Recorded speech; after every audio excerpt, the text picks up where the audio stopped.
Je suis professeur de géopolitique depuis bien longtemps, depuis plus de 15 ans. J'ai enseigné 10 ans à l'école de guerre, j'avais la chaire de géopolitique de l'école de guerre entre 1999 et 2009 et je suis directeur du site www.realpolitique.tv, site de géopolitique. J'ai enseigné aussi dans différents établissements à l'étranger, toujours sur les domaines de la géopolitique.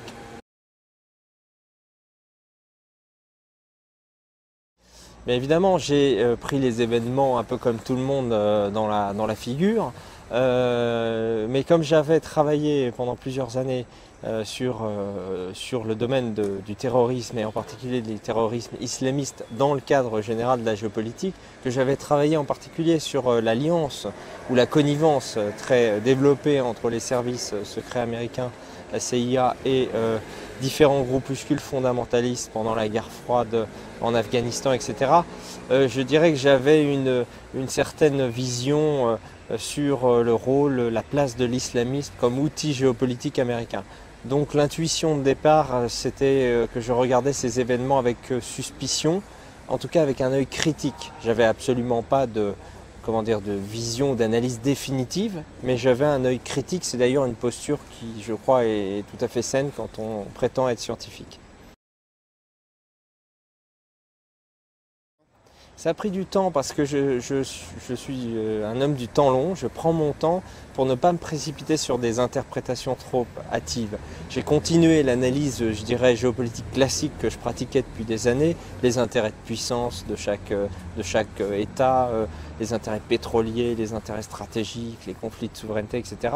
Et puis parallèlement, je suivais ce chemin de l'analyse de la place du terrorisme dans cette géopolitique globale et en particulier comme outil de la géopolitique américaine, comme outil de la projection de puissance des États-Unis dans le monde. Et petit à petit, j'essayais de percer les mystères quand même et les contradictions de ce terrorisme qui devenait un ennemi, le nouvel ennemi qui remplaçait l'ennemi communiste en quelque sorte, qui brutalement, dès 1990 d'ailleurs, s'est installé comme le nouvel ennemi du monde occidental, mobilisateur, coalisateur autour des États-Unis et de l'OTAN. Et après la chute du mur de Berlin ? Après la chute, pratiquement, très rapidement, on a dit voilà, ce n'est plus le communisme, la bipolarité, ce n'est plus le communisme contre les États-Unis, c'est au fond le nouveau monde libre, c'est encore le monde occidental. Et puis le nouvel ennemi, le nouvel axe du mal, cette fois c'est l'islamisme et tous les pays qui seraient suspects d'aider ce fondamentalisme. Toute cette interprétation binaire, bipolaire, m'a toujours paru suspecte parce qu'évidemment il s'agit d'une vision du monde qui correspond complètement aux intérêts américains. Pour maintenir leur suprématie, il faut bipolariser le monde, le diviser en deux parties antagonistes et faire en sorte que triomphe la partie du bien qui serait celle des États-Unis. L'approche que je développe est une approche qui n'est pas monocausale, elle n'est pas univoque. L'idée est de montrer qu'il y a un projet de puissance, un projet de domination, rester un projet pour un nouveau siècle américain. Et là, je ne fais que reprendre le projet finalement qui est celui des néoconservateurs dans un think tank qui s'appelle Pour un nouveau siècle américain. Et dans ce projet, il y a une dimension religieuse, messianique, idéologique, avec des variantes. Ça peut être plus chrétien millénariste ou ça peut être plus néoconservateur, sioniste, etc. Il y a une approche, il y a un pan, une composante économique, donc la validation des intérêts économiques américains et l'expansion de ces intérêts.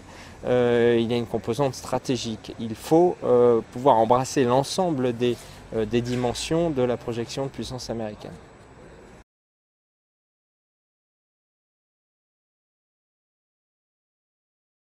Oui, vous avez raison, il y a encore une fois plusieurs dimensions. Nous parlons en fait de la puissance américaine. Alors, Joseph Nye parlait du hard power. Le hard power, c'est la puissance économique et financière, avec un statut particulier pour le dollar, car pour les États-Unis, rester la puissance numéro 1, c'est faire en sorte que le dollar reste la monnaie de réserve mondiale. Nous voyons qu'aujourd'hui, nous sommes au cœur de cette crise du dollar en termes de statut. Il y a une dimension bien sûr industrielle, mais il y a une désindustrialisation des États-Unis. Une dimension militaire dans ce hard power, c'est le fait que les États-Unis, c'est la moitié de l'effort de défense mondial. Et donc la possibilité d'utiliser la politique de la canonnière pour passer en force sur les marchés émergents, pour prendre les marchés au détriment des adversaires et ensuite se distribuer quelques restes aux alliés bienveillants. C'est exactement ce qui s'est passé en Irak, c'est ce qui s'est passé aussi en Bosnie, ou plus globalement en ex-Yougoslavie. C'est-à-dire qu'on rentre en force, on viole les marchés finalement, c'est pas du tout la libre concurrence, c'est l'armée, la guerre, et ensuite la distribution des bons points, des récompenses à ceux qui ont bien voulu suivre, souvent d'ailleurs de manière modeste, mais comme ce sont des hommes finalement de petits hommes qui ont suivi les Américains, eh bien ils sont récompensés à la mesure de leur grandeur, c'est-à-dire petitement.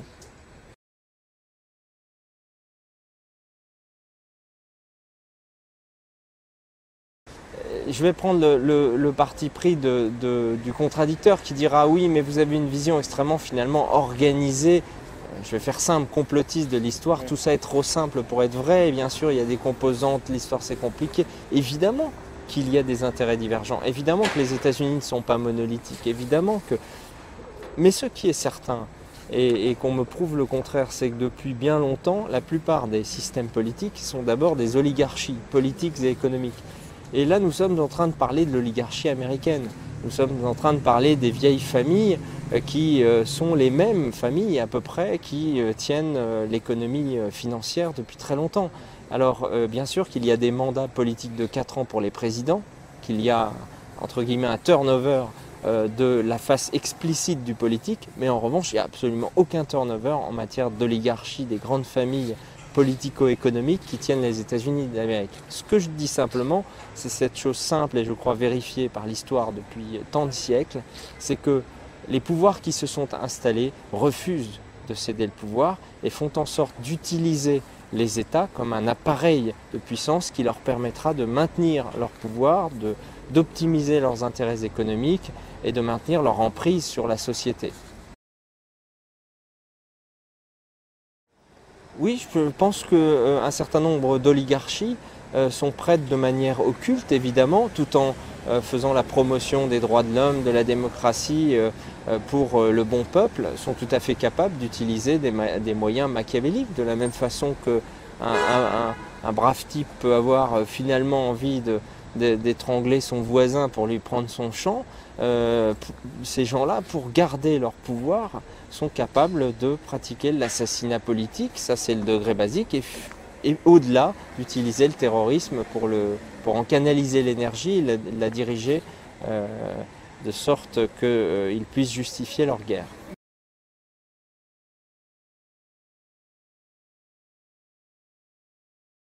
Ce que je crois, c'est qu'effectivement, vous avez raison de ramener ou d'inscrire le 11 septembre en tant qu'événement dans une histoire plus longue. Moi, j'essaie d'être un historien du temps long. Effectivement, si on croit que le 11 septembre, c'est une espèce d'anomalie comme ça, surgit de nulle part, alors nous avons ceux qui doutent de la version officielle ont forcément tort parce que ça ne tient pas la route. Ce que je dis, c'est qu'au fond, il y a entre la stratégie de la tension menée par la CIA en Italie pendant la guerre froide pour empêcher en l'occurrence l'entrée des communistes dans un gouvernement de coalition et faire en sorte que l'Italie reste bien fidèle au camp transatlantique contre l'URSS. Il y a juste un changement d'échelle entre le terrorisme de Gladio qui tue des innocents, qui fait sauter des bombes dans la gare de Bologne en ayant au préalable infiltré des groupes de l'ultra-droite, comme d'ailleurs une partie de l'ultra-gauche sera de la même façon instrumentalisée dans le terrorisme, l'enlèvement, l'assassinat politique, etc. C'est juste un changement d'échelle, c'est que ce qui a marché à une certaine échelle eh bien, va être reproduit, mais à une échelle beaucoup plus large, parce qu'en plus, comme ça marche et que les peuples sont dupes, qui sont trompés, que les oligarchies dominantes font en sorte qu'ils restent dans l'ignorance de la réalité, pourquoi n'irait-il pas plus loin à chaque fois? Et donc c'est simplement un changement d'échelle et pour arriver au 11 septembre.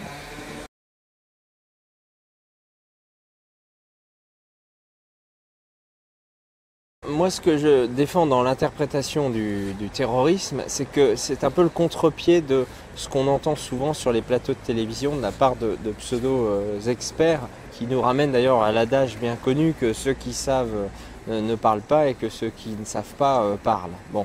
Et quand on a, et c'est mon cas, travaillé longtemps avec, entre guillemets, le complexe militaro-industriel français, qu'on a donc eu accès à un certain nombre d'informations et surtout une manière d'appréhender le problème du terrorisme.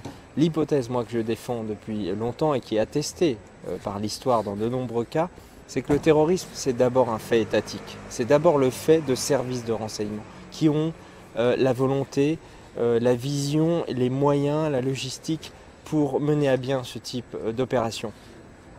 Mener à bien ces opérations en utilisant justement les illuminés, les idéologues, les fanatiques, qui existent bien sûr. C'est une sorte de moyens disponibles, moyens humains disponibles, et donc la création de cellules. On infiltre les milieux radicaux, qu'ils soient d'extrême droite, d'extrême gauche, islamistes, tout ce que vous voulez, ultra-religieux. On les infiltre, on détecte par des méthodes qui sont parfaitement rodées psychologiquement les profils susceptibles d'aller jusqu'au bout de l'acte. On canalise l'énergie de ces gens-là, on les amène jusqu'à la réalisation des attentats en les orientant. Et puis ceux qui ont préalablement infiltré les cellules, qui appartenaient au service étatique, disparaissent dans la nature. C'est connu dans le cas par exemple des services de renseignement pakistanais au Cachemire et dans de nombreux autres théâtres, Asie centrale, etc. On sait également que les services israéliens ont joué un rôle dans l'émergence du Hamas pour faire contrepoids au Fatah et au moment où Arafat essayait finalement de faire émerger par son retour cette souveraineté palestinienne, eh bien, bizarrement il y a une voix beaucoup plus radicale qui s'est levée.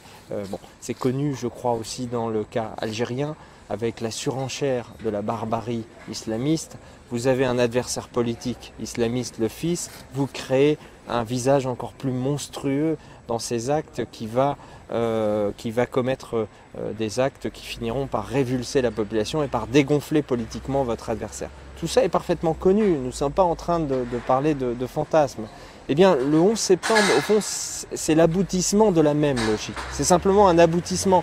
Alors cet aboutissement est tellement gigantesque à nos yeux qu'il écrase par l'émotion l'exercice de notre raison. Et c'est tout le problème que nous avons, nous qui voulons chercher à vraiment comprendre, qui avons compris que la version officielle, c'était une histoire pour enfants, un peu comme celle que George Bush racontait le matin du 11 septembre dans une école primaire au moment où se déroulaient les attentats. Il était en train de raconter la petite biquette et le monde entier, ahuri, allait assister à l'effondrement des tours. Eh bien, la grande difficulté que nous avons, nous en sommes conscients, c'est comment restaurer l'exercice de la raison sereine, l'exercice de la raison face à quelque chose qui est peut-être beaucoup plus puissant que la raison, qui est l'émotion. Madame Bacharan et ses amis, eux, ont la partie facile. Ils sont en train de jouer sur les chaumières qui pleurent, sur l'émotion. Ils n'ont pas besoin de démontrer. Il n'y a rien à démontrer. Il suffit de remettre en boucle en permanence les images des tours. Nous ramons à contre-courant en essayant d'expliquer que par l'exercice de la raison.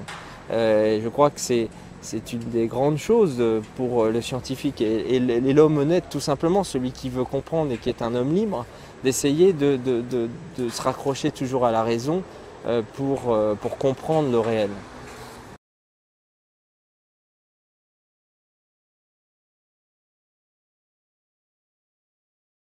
Alors, c'est un des immenses paradoxes de cette affaire, c'est que quelqu'un comme moi, je vais être accusé de quoi? D'être au fond un simplificateur, un conspirationniste, c'est-à-dire quelqu'un qui réduirait la réalité du monde à quelque chose de simpliste. Or, c'est exactement le contraire. Ce qui est simpliste, c'est la version officielle. C'est le fait que le monde se réduirait entre le bien et le mal et que le méchant serait immédiatement l'islamiste qui aurait été capable de tout organiser, etc. C'est entre parenthèses une magnifique théorie du complot, très simpliste, très binaire. Bon. Nous, que disons-nous? Nous cherchons à comprendre. Nous voyons d'emblée que les choses sont complexes, qu'il y a de véritables instigateurs de ces attentats, et puis il y a des exécutants. On est déjà dans la complexité, parce que l'instigateur n'est pas l'exécutant. Là, on ne peut pas nous faire le procès de la simplification, c'est déjà une complexité qu'il faut percer et qu'il faut être capable d'expliquer de manière crédible et plausible. Et puis ensuite, et c'est la thèse que je défends, que défend Peter Scott-Dell, sur lequel j'insiste sur la qualité de ses travaux, la thèse de l'état profond. Moi je crois que le 11 septembre, c'est l'expression ultime, qui est peut-être d'ailleurs pas l'expression ultime, mais en tout cas une expression exacerbée de l'état profond américain qui s'est développé pendant des décennies. Il n'est pas né une semaine avant le 11 septembre, qui s'est développé pendant des décennies à l'intérieur de l'État officiel américain. Un État profond, c'est un réseau d'hommes qui s'est constitué, d'hommes qui appartiennent chacun à l'État officiel, qui tiennent des fonctions à la CIA, au FBI, au Pentagone, dans de grandes sociétés militaires privées, dans l'armée américaine, qui tiennent des positions plus ou moins importantes, et ça dépendra de l'action qu'ils mèneront. Et cet État profond, qui est pénétré d'une conviction radicale, c'est-à-dire qu'il faut avoir une action révolutionnaire occulte pour empêcher que les États-Unis perdent leur rang de numéro 1 mondial et qu'ils sont prêts pour cela à sacrifier, au nom entre guillemets du bien commun américain, à sacrifier des milliers de citoyens américains et à inverser le cours de l'histoire par la politique du coup de théâtre. Le coup de théâtre qui tétanise véritablement les opinions publiques, qui les empêche de penser. Et c'est pour ça qu'on ne fait pas sauter 4 avions au-dessus de l'Atlantique, il n'y aurait pas d'images. On fait en sorte qu'il y ait des images, beaucoup d'images qui seront impressionnantes, qui neutraliseront. J'insiste sur cette dimension quasiment hollywoodienne dans l'efficacité de l'acte terroriste. Voilà, je crois que c'est un état profond, c'est l'exercice de cet état profond. Et arriver à démêler tout ça, c'est véritablement être dans la complexité et la nuance. C'est le contraire de la caricature qu'on fait d'un conspirationniste qui serait univoque. Je crois que personne de sérieux à Reopen, 9/11, prétend qu'il s'agit d'un énorme complot juif mondial ou d'un énorme complot maçonnique mondial. On n'est pas du tout là-dedans. On est en train de parler d'une organisation qu'on pourrait qualifier de mafieuse, encore qu'elle a des aspects idéologiques et pas uniquement économiques. On est en train de parler d'une organisation humaine, d'une aberration humaine, au sens organisationnel, au sens institutionnel, qui s'est développée. Et ce qu'il faut comprendre, c'est comment cette organisation, comment cette aberration s'est levée dans le système officiel américain.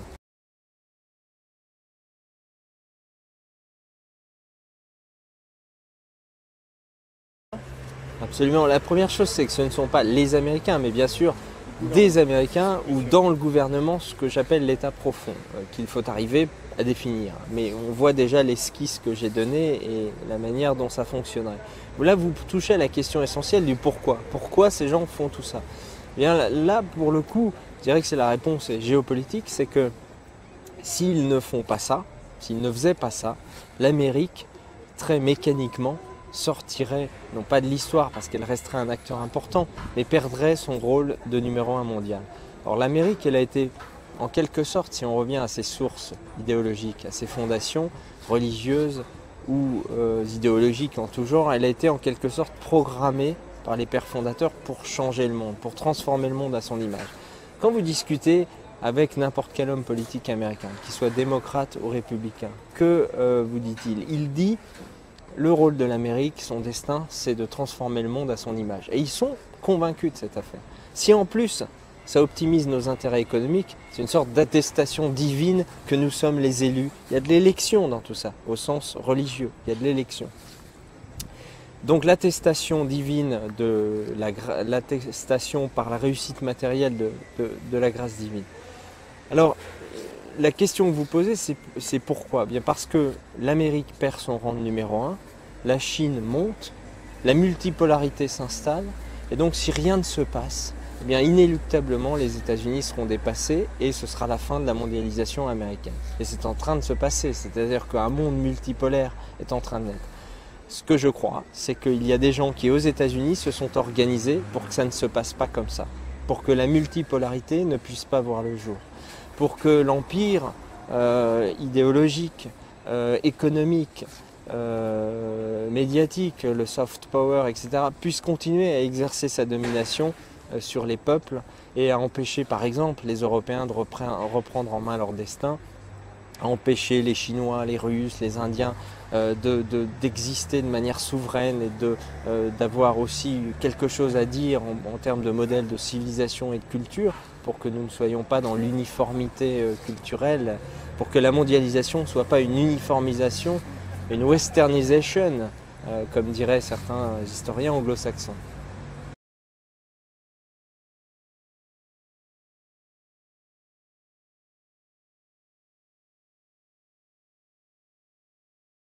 Sans être simpliste, parce que c'est précisément, nous cherchons la nuance et la multiplicité des causes, mais il y a une manière de fonctionner américaine, du gouvernement américain, qui est assez simple, que ce soit vis-à-vis des États ou des dissidents, des individus, des personnes dissidentes par rapport à l'Empire. Les États, les régimes qui entravent la route de la domination américaine sont caricaturés, discrédités. Ce sont les rockstead, les États voyous. On va jusqu'à les bombarder au nom des droits de l'homme, etc. On mobilise les appareils transnationaux que sont l'Organisation des Nations Unies, etc., le droit international, pour pulvériser ces États, pour les éliminer de la route des États-Unis. Au nom de la démocratie. Au nom de la démocratie, toujours au nom des bons principes, etc. Et puis les personnes qui, comme nous, avons une voix dissidente, refusons d'avaler comme des couleuvres les analyses toutes faites, eh bien on va essayer aussi de nous décrédibiliser. Comme on va décrédibiliser des dictateurs qui sont effectivement des dictateurs, mais on va faire en sorte que ces dictateurs ne soient pas seulement des dictateurs, ils soient vraiment de nouveaux Adolf Hitler. Comme ça c'est simple, et de Saddam Hussein jusqu'à Kadhafi, enfin ce sont tous des Hitler.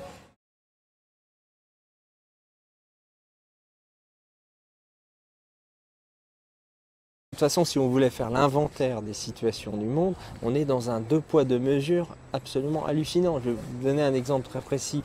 On parle peu de Madagascar. Il y a un jeune chef d'État qui est arrivé au pouvoir par un coup d'État populaire, soulèvement populaire, qui est plutôt globalement bien ennemi, mais qui n'arrive pas à mettre en œuvre ses projets de développement aujourd'hui, parce qu'on lui dit « mais monsieur, vous n'êtes pas arrivé par des élections que nous aurions organisées avec l'Union européenne, je ne sais quelle institution internationale, donc ça n'est pas bien, donc vous ne pouvez rien faire. Vous n'aurez pas les signatures, on ne débloquera pas les fonds d'aide au développement, etc. » En même temps, les rebelles de l'Est de la Libye, qui sont dans une logique de coup d'État contre une dictature, nous sommes bien d'accord, mais c'est plus compliqué que un peuple contre son dictateur, puisqu'il ne s'agit pas d'un État-nation, il s'agit d'un État multitribal avec une opposition Est-Ouest, etc. On sait tout ça. Et bien là, pour le coup, c'est très bien qu'il y ait un coup d'État, que l'OTAN fasse une guerre pour installer les rebelles, etc. Donc on se moque, il faut dire les choses, on se moque en permanence du monde, parce qu'on est en permanence dans la contradiction intellectuelle, théorique, juridique, etc. On ne se rend pas compte à quel point c'est juste un jeu homothétique en fait entre la dimension de l'État et la dimension de l'individu. C'est le même mécanisme de décrédibilisation.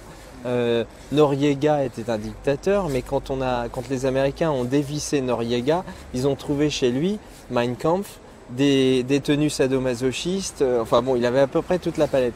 Et le dissident, demain on va le discréditer en lui injectant d'ailleurs au passage des images pédophiles sur son ordinateur, et puis on fera en sorte de dire c'est un horrible pédophile.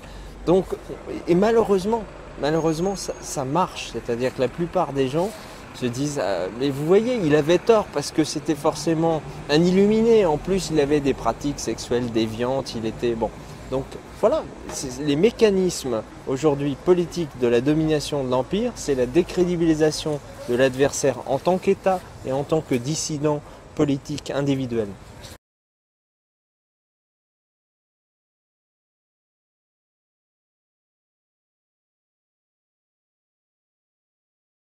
La puissance publique mène la guerre dans le cas français, et donc les Français ont du mal à se rendre compte de l'importance des sociétés militaires privées dans le monde anglo-saxon. En fait, au début de la guerre des Balkans, les sociétés militaires privées anglo-saxonnes, c'était quelques millions de dollars de chiffre d'affaires. Aujourd'hui, après la guerre des Balkans, après l'Irak, après l'Afghanistan, c'est plusieurs milliards de dollars pour les plus grosses. Elles ont été filialisées par Raytheon, Boeing, les grands groupes du conglomérat, du complexe industriel militaire américain. Donc c'est une véritable, c'est quelque chose qui pèse aujourd'hui sur la scène économique, et ce complexe, eh bien, il vit maintenant sur la guerre. Il a besoin que les contrats soient renouvelés. Je vais donner un exemple précis. Bon, l'Irak, la puissance publique, en quelque sorte, le visage public de la guerre s'est retiré, grosso modo. Il a été remplacé par 140, 150 000 contractors, entre guillemets, des gens qui sont en contrat avec le secteur de la défense, civils sous contrat défense, mais qui sont soit des mercenaires explicitement, soit des gens qui font les interrogatoires, par exemple à Abu Ghraib, puisque c'était pas l'armée, c'était un groupe privé, etc.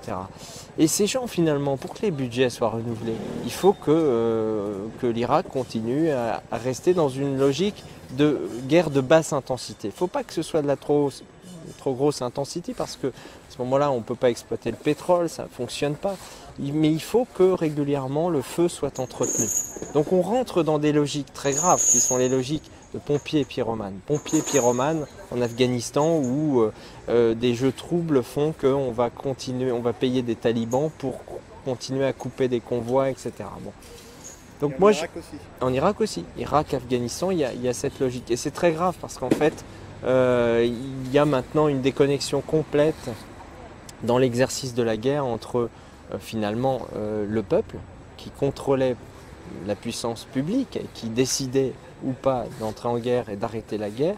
Maintenant, il y a des gens qui ont, pour des intérêts privés, intérêt à continuer les guerres, à les maintenir dans des logiques de basse intensité et à affaiblir au passage tous ces États afin qu'ils ne soient plus souverains. Parce que tant qu'un État est dans la chienlit de la guerre de basse intensité, ce qui va se passer en Libye. Vous verrez qu'en Libye, on pourra exploiter le pétrole. Il y aura une nouvelle donne, une nouvelle distribution, mais il y aura, bien sûr, puisque comme en 2003, les dépôts d'armes ont été complètement pillés, il y aura une guerre de basse intensité permanente où les tribus feront chanter tel ou tel groupe, couperont les oléoducs pour obtenir de l'argent, etc. Et ça maintiendra, ça justifiera des budgets de sécurité privée importants. Voilà, c'est petit à petit un désordre organisé en quelque sorte qui s'installe partout.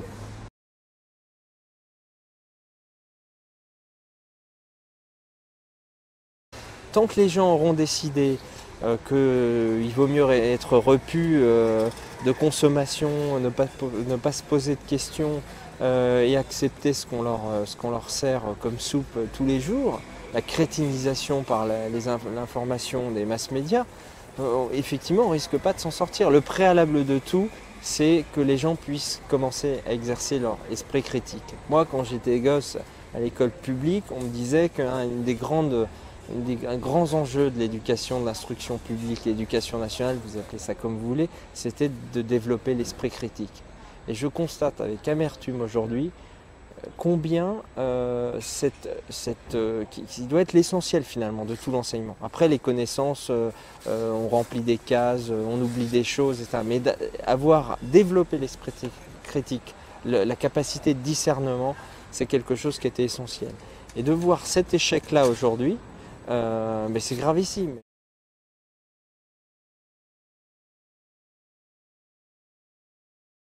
Il y a, alors je ne sais pas si ce sont des gens qui étaient déterminés par leur psychologie à être un peu dans la dissidence, dans la recherche en se doutant que la vérité entre guillemets majoritaire, que le système de vérité majoritaire est évidemment corrompu profondément par les intérêts économiques et par les oligarchies.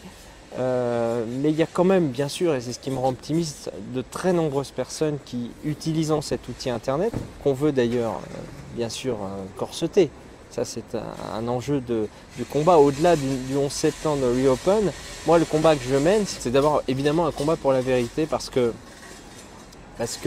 je ne vois pas l'intérêt de faire de l'analyse géopolitique en raisonnant sur des postulats faux. À partir du moment où le 11 septembre est un événement déterminant dans la nouvelle géopolitique mondiale, si on n'en a pas la bonne interprétation, si on n'en fait pas la bonne analyse, autant faire autre chose. C'est la raison pour laquelle je fais pas ça, je ne prendrai pas autant de risques personnels et enfin, j'ai subi un certain nombre évidemment, j'ai connu un certain nombre de problèmes comme vous l'imaginez Mais on peut en parler. On peut en parler par l'exercice de cet effort de liberté de jugement, d'analyse. Mais il est évident que l'enjeu au-delà du 11 septembre, c'est la question des libertés individuelles. Parce que si on peut organiser le 11 septembre et tromper le peuple comme ça, et ensuite, au nom de sa sécurité, tout faire, c'est un totalitarisme. Je n'exagère pas sur le mot, c'est un totalitarisme d'autant plus efficace qu'il est invisible pour beaucoup de personnes. Parce que les uniformes nazis et soviétiques, la botte nazie et soviétique, le soviétique était visible. C'était un totalitarisme dur, visible, qui tuait des gens. Là, on tue les gens différemment. On les tue socialement, on les tue aussi physiquement, hein, parce que les services exécutent énormément de gens, en particulier de témoins du 11 septembre, qui avaient des versions très différentes des conclusions de la commission d'enquête. Et ce totalitarisme invisible, c'est le tout technologique. C'est qu'on va, au nom de notre sécurité, faire de nous des numéros géolocalisables à tout moment, à tout point de la planète, que aujourd'hui, moi qui voyage beaucoup, bien on connaît, mes adversaires ou ceux que je gêne éventuellement connaissent tous mes déplacements.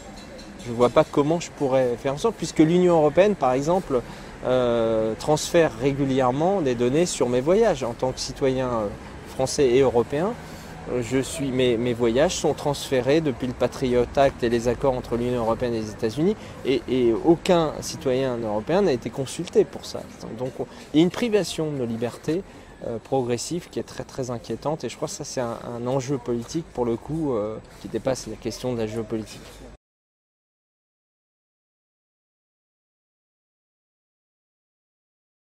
Quelqu'un qui serait effectivement dans la ligne dominante n'a pas besoin de vendre énormément de livres, il va être réédité. Bon. Moi, il a fallu en vendre beaucoup, en l'occurrence 20 000, c'était une chance, de ce premier atlas Chronique du choc des civilisations, sans aucun article dans la grande presse, puisque dès le départ, avec mon affaire d'éviction de l'école de guerre en 2009, immédiatement une chape de plomb s'est abattu sur moi. Je ne passais plus sur les plateaux de télévision, je n'étais plus interviewé, mes articles ne passaient plus, etc. Bon. Puis après, ça a repris un petit peu.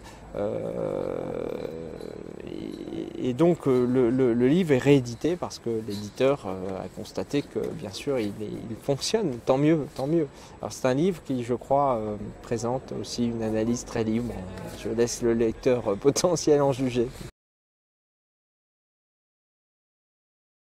En fait, le livre paraît fin janvier 2009, 4 jours après, donc dans le numéro du Point de la semaine, qui paraît je crois le 4 février, Jean Guinel publie un article, alors avec une photo de moi avec une barbe un peu plus longue et juste derrière les tours qui explosent. Donc là, évidemment, comme j'ai l'air d'un Suédois, immédiatement on se dit mais qui est ce professeur terroriste potentiel qui nous dit pratiquement qu'il n'y a pas de tour il n'y a pas d'avion sur les tours. Ça aussi, c'est quand même une farce gigantesque. Ceux qui ne croient pas dans la version officielle diraient qu'il n'y avait pas d'avion sur les tours, ce qui est complètement délirant. Donc Jean Guinel publie un article qui s'intitule Choprad, l'homme qui forme les officiers mais qui déforme l'histoire. Tout est dit. Dans cet article, bien, il descend en flamme l'ouvrage, c'est son droit. Ça, tout est basé sur le 11 septembre. C'est comment ce monsieur qui a cette légitimité, qui est là depuis si longtemps à l'école de guerre. La question en fait de Guinel, c'est l'anomalie. C'est comment le système a-t-il pu laisser rentrer, comment une telle faille a pu se développer dans notre système. Et là, c'est presque drôle parce que quand on le lit, il s'interroge, il dit mais enfin comment ça a pu se passer, comment il est arrivé là, lui qui ose remettre en cause dans son livre, son premier chapitre, la version officielle du 11 septembre en présentant, d'ailleurs je ne faisais que présenter des visions alternatives, je ne concluais pas, j'étais prudent somme toute, je présentais la version officielle et je disais il est intéressant de constater qu'il y a des gens sérieux quand même, qui sont scientifiques et qui disent telle et telle chose sur les tours, etc. Mais je ne concluais pas. C'était une présentation, je crois, relativement neutre, mais qui déjà était insupportable pour le système et ses chiens de garde. Et donc Jean Guinel termine en demandant ma tête. C'est-à-dire, mais la dernière fois, je ne l'ai plus en tête, mais que fait le ministre de la Défense, quoi? Qu'attend-il?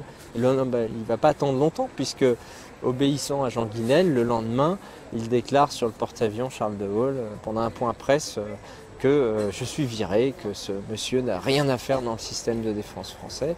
Voilà. Puis ensuite, il y aura des débats. Je ne me laisse pas faire, donc j'attaque le ministère de la Défense.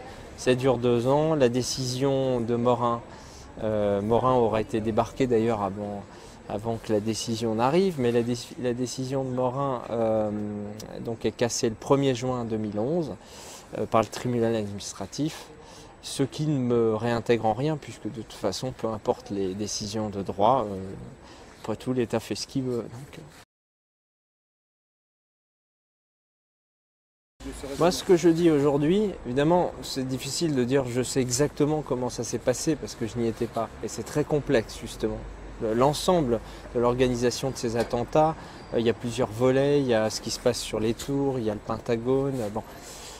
Il y a les dimensions, proprement terroristes, il y a la dimension financière avec les délits d'initiés. Bon, il y a de nombreux volets dans ces attentats. Ce que je dis en l'état, c'est que dans les systèmes d'explication qui sont proposés, le moins plausible et le moins possible, j'insiste, c'est celui défendu par la version officielle et par les tenants majoritaires dans le système occidental. Voilà. C'est le moins possible par l'histoire même du terrorisme, de la collusion entre la CIA et l'islamisme fondamentaliste. C'est le moins possible pour des raisons techniques, parce que la boucle, le virage du Boeing en direction du Pentagone, l'angle d'attaque, etc., n'est absolument pas crédible pour n'importe quel expert aéronautique. Donc si on regarde l'ensemble des volets techniques, la première chose, je crois, mais scientifiquement qu'on peut dire, c'est qu'il y a une version qu'il faut éliminer, c'est la version officielle. Ça ne nous donne pas pour autant le contre-récit, ça ne nous donne pas l'histoire exacte de ce qui a pu se passer. Ce que je sais pour l'instant à l'état de mes recherches, en m'étant nourri aussi, je ne suis pas tout seul évidemment, et je dois beaucoup, et je suis très reconnaissant à tous les hommes courageux que sont Tarpley, que sont Peter Scott Dale, tous les gens qui cherchent à comprendre et qui dans leur domaine, un Messiaen aussi auquel il faut rendre hommage, parce que très tôt, tout le monde lui est tombé dessus, parce qu'effectivement il a sorti le premier la thèse. Alors forcément c'était imparfait, il n'avait pas le système d'explication alternative, n'empêche qu'il a très tôt enfoncé le clou et en disant il y a un problème, ça ne marche pas votre affaire. Bon. Ce que je dis aujourd'hui, en ayant travaillé beaucoup sur le sujet, c'est que je crois que c'est un État profond. C'est d'abord américain.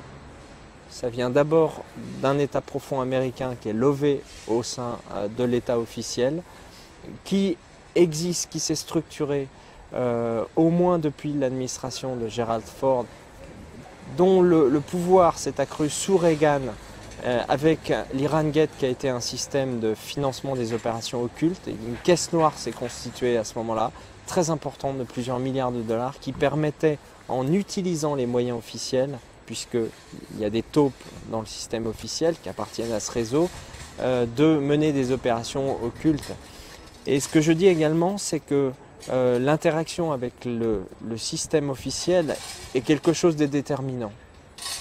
Très pratiquement, toutes ces opérations terroristes se sont produites le jour où il y avait des exercices organisés. Et ça, c'est quelque chose de très important, parce que les exercices antiterroristes organisés par l'État américain, par l'État anglais, etc., pour les attentats de Londres, les exercices, en fait, sont des exercices bien sûr virtuels qui vont mobiliser un grand nombre d'acteurs du système sécuritaire occidental. Et c'est pendant ces exercices que le réel sort du virtuel. Il se passe quelque chose, et c'est toujours ces jours-là. Donc ce que je dis, c'est que ces gens sont dans le système et qu'ils utilisent les exercices pour faire dévier les objectifs des exercices vers le réel. Voilà. Après, il faut détailler, etc. Mais ça prendrait évidemment beaucoup de temps devant vous. mais sachez que je suis très avancé sur le sujet, dans le système d'explication alternatif.